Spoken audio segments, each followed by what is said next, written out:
Whenever someone asks me for my opinion on the Ratchet and Clank series and which one they should play, my go-to answer will always be the original trilogy on PS2, without a doubt. But if someone were to ask me which game of the entire franchise was my favorite, I'll always respond with the finale of the Ratchet and Clank Future series, A Crack in Time. This, understandably, causes a lot of people to raise their eyebrow at my response. But why is that? I said so myself at the end of the Full Frontal Assault video, that Ratchet and Clank Up Your Arsenal, or Ratchet 3, was the way to go if you wanted to get a taste of what the series was really about. Why wouldn't I say that one of the PS2 games was my favorite? That's the question we're going to be answering today.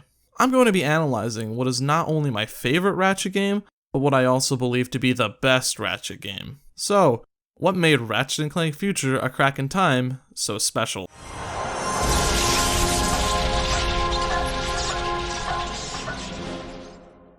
First, we need a little context. A Crack in Time is the final part of a 3-part series that started with Tools of Destruction, followed up with a standalone expansion called Quest for Booty. These games aren't the greatest, I'll admit. They had some interesting ideas, but I feel that some of the gimmicks were a little intrusive, and some mechanics didn't feel fully realized, more so in Tools of Destruction. These two have their fans, yes, but they just didn't do much for me. One thing I found interesting was the more involved story. Rather than having a villain of the week story, we get something that has a bit more depth and more personal weight to our characters. We're introduced to the expanded story of the Lombax race and what happened to them. We're teased with Clank's true purpose when he begins to see visions and is visited by the Zoni.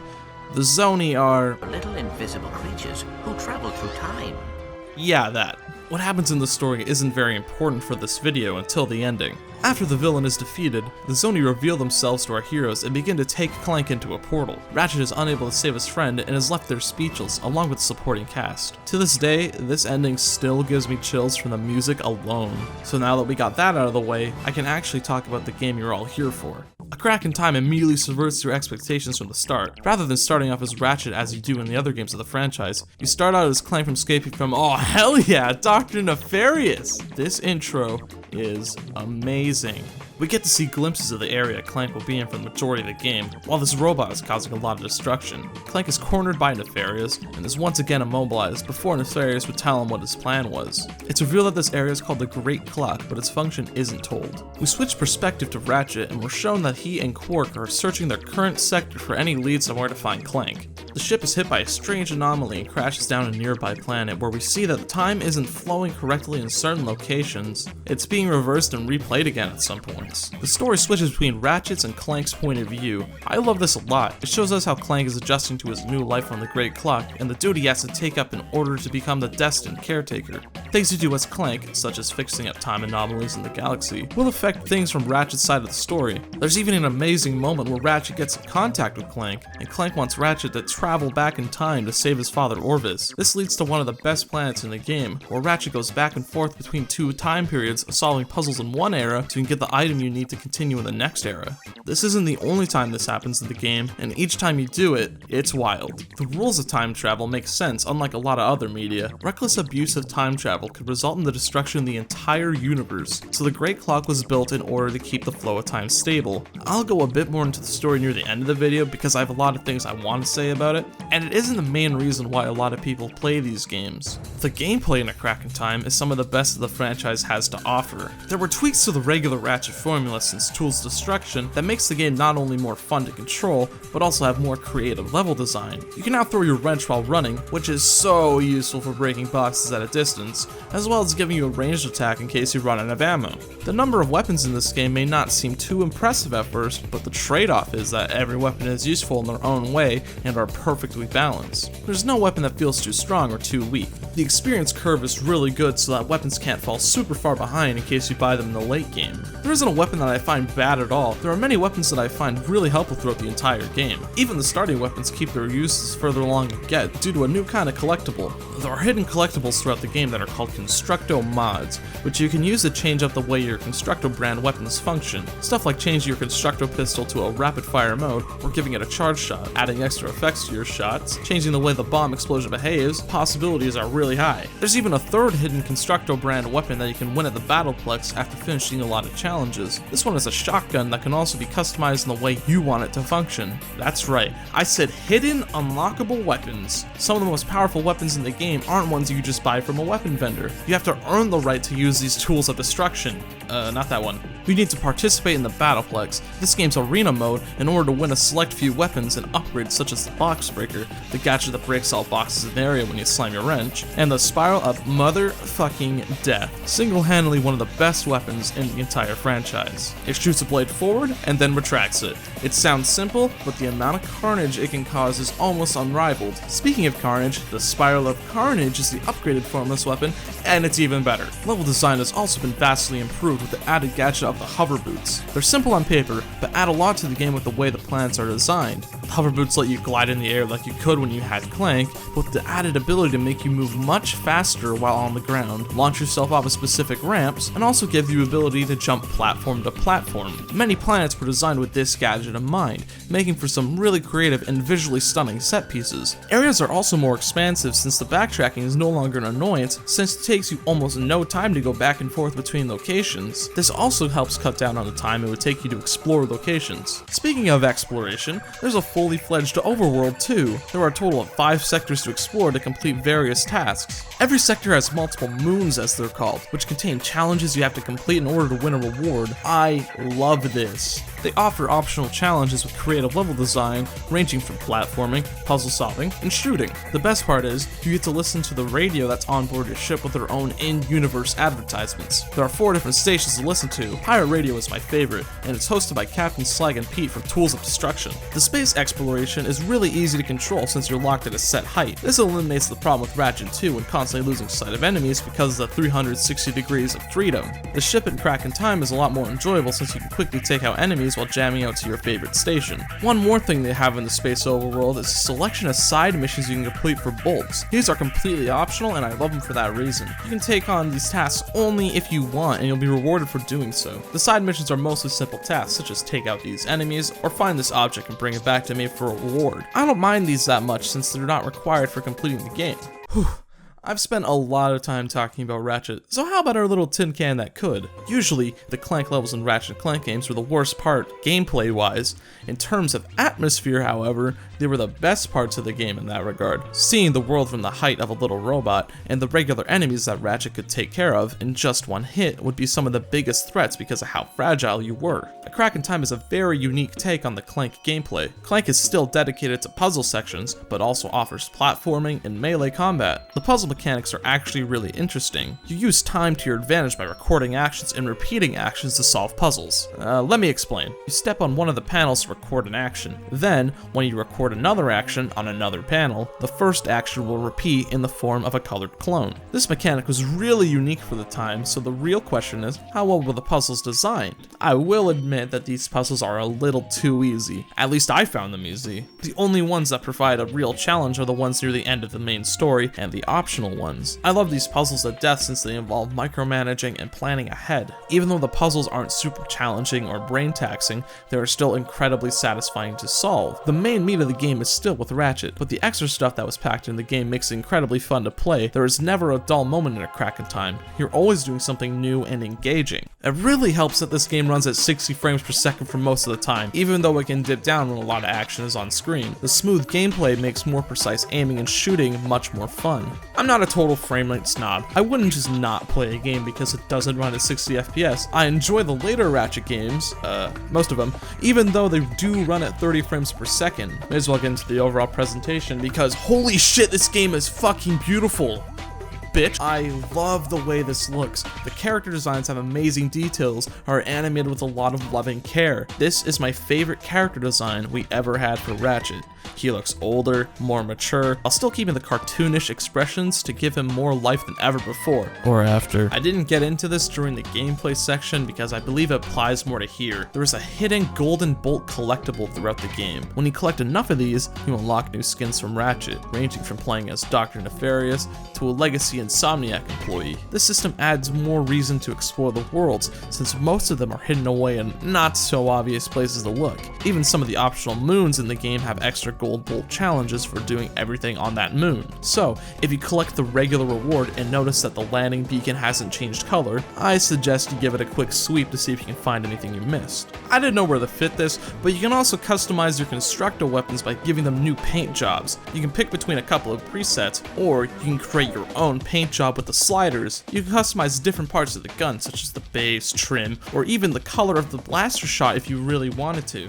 The art direction for this game is phenomenal. Even though the texture work has aged just a tad, the environment design and lighting still pulls through. We get a lot of variety in the locations. Every single one is unique and distinct enough to stand on its own. This game only has one city level, which is a different choice than what most Ratchet and Clank games have. A lot of the older games really liked having levels set in futuristic cities. This is a bit of a negative in my opinion, since it makes a lot of the levels blend in with each other. I still think Ratchet 2 did the worst job at having varied locations and ended up falling back on too many futuristic cities and landscapes, but hey, only one spicy hot take allowed at a time. A lot of these areas have their own spark, which makes it unique, whether that be lush jungles, a citadel that floats above the clouds, the war-torn area of Gimlick Valley that later returns to its former glory after you travel back in time and end the war yourself, or an arcade machine with a fully playable minigame in it that is also co-op. These are just some of the locations that you explore in the game, and it was really hard for me to pick my favorite, but I think I've settled on one.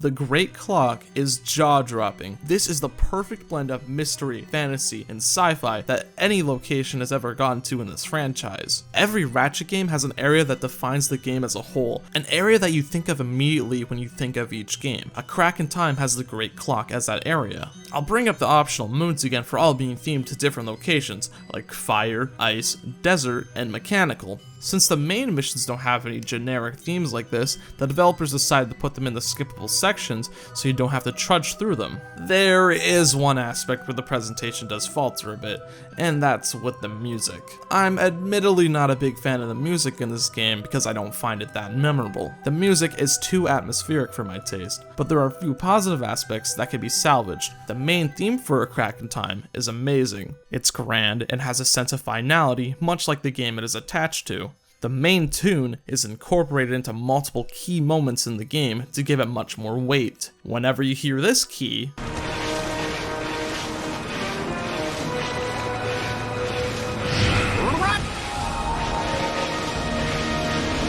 you know that what you're doing is something important. There are so many little details I can talk about for hours. Shit like how Ratchet and Clank have multiple idle animations, the way the environment reacts in different ways depending on how you traverse them, and most importantly, the crate physics. Despite all the gushing I've done thus far, I still haven't gone into a lot of detail about my favorite aspect in this game, and why I believe it is the best game out of the entire Ratchet and Clank franchise. The story is one of the most gripping, heartfelt, funny, and emotional plots I've ever seen in a platformer. Rather than doing an entire plot summary, since that wouldn't be that entertaining to watch, I'll talk about the most important aspects of the storytelling while using key points to support my view. I'll also be discussing the ending to this game since I feel like it's an important thing to talk about when you discuss the story of this game. So, if you don't want this game spoiled for you, please skip to this point of the video. I'll give you a couple seconds to do so. You may have noticed by now that there is another character that has been around in a lot of the gameplay and cutscenes I've been showing. This is Alistair Azimuth. He's one of the few Lombaxes that had to stay behind when they all had to flee into another dimension, Tools of Destruction. Alistair was actually good friends with Ratchet's father, Kaidan. We see the two Lombaxes slowly connect with each other, to the point where it seems as though Alistair is the father figure that Ratchet never had. A few things that make Alistair an interesting and compelling character is what is revealed a little after the two first meet. We hear the story about how the Lombaxes were driven out of their own dimension, and how it was Alistair's fault. There was a creature named Tachyon, the main villain in Tools of Destruction, who approached the Lombaxes with the idea of advanced weaponry. He just needed to get the resources in order to make his dream a reality. The Lombaxes didn't trust Tachyon and wanted to decline, but Alistair felt that it was a good idea because he wanted to prepare the Lombaxes for any future threat that may occur. Alistair gave Tachyon the resources needed to complete his project, but it turns out Tachyon was planning on destroying the Lombaxes the entire time. Alistair was exiled from the Lombaxes and was unable to join them in the new dimension that they fled to. Ratchet's father Kaidan also stayed behind to fight Tachyon but was killed in the process. Alistair is filled with regret from what happened, and he wants to use the power of the clock to change the past so what ended up happening wouldn't have ever happened. I don't know about you, but that sounds pretty fucking rad. We have a character with believable motivations for the reasons he does the things he ends up doing. This doesn't apply for only Alistair, but for the rest of our characters too. Ratchet is motivated by everything that he and Clank have gone through together and feels that his responsibility be by his friend's side when he needs him most. Clank is thrusted into a new world, a responsibility that he didn't know he had until he learned that he does, in fact, have a father. Clank feels the need to fulfill his father's wishes because no one else would be able to. Even the side characters have their own interesting backstories. The race called the Fongoids were gifted the ability to time travel by Orvis, but the reckless abuse of the power caused the destruction of the universe, which is why the Great Clock needed to be built. The time travel is used in the story very sparingly, since even opening a portal is dangerous to do, and going back in time too far can destroy the universe. There are even little dialogue trees during Ratchet stages where you can ask questions about the planet you're on or the history of certain characters to get a little more context and backstory out of this. Character interactions are great too. Everyone has something to say and their own personality. Just look at the way Ratchet reacts to seeing his best friend after it is implied to be a few years. Hello, Ratchet. Hey, pal. How you doing? Fine. You? Yeah, fantastic. Yeah, I'm just gonna lie here for a while though, okay? Alright, I think it's about time we wrap this up. I've been going on for a while now. Ratchet and Clank confront Dr. Nefarious one last time in his space station. The battle that takes place here is the final farewell to the older games. Nefarious has his old moves from Ratchet 3, but with a few new ones to shake up the formula. There are even a few times where you need to chase him down with your hover boots while dodging his attacks, which adds a lot of scale to this fight. Once Ratchet and Clank are able to defeat Dr. Nefarious, his assistant Lawrence takes the last escape pod, leaving Ratchet and Clank with little to no hope to escape. Before their saucer crashes into the space station, Alistair shows up to save the two. Ratchet, Clank, and Azimuth rendezvous back at the Great Clock. Ratchet tries to convince Clank to just go home with him, but Clank says that he has a responsibility to look after the clock so that no one can abuse its power ever again. Alistair questions Ratchet about using the clock, but Ratchet is firm on having the past stay where it is. Alistair, out of a fit of anger, straight up murders Ratchet so he can use the Orvis chamber.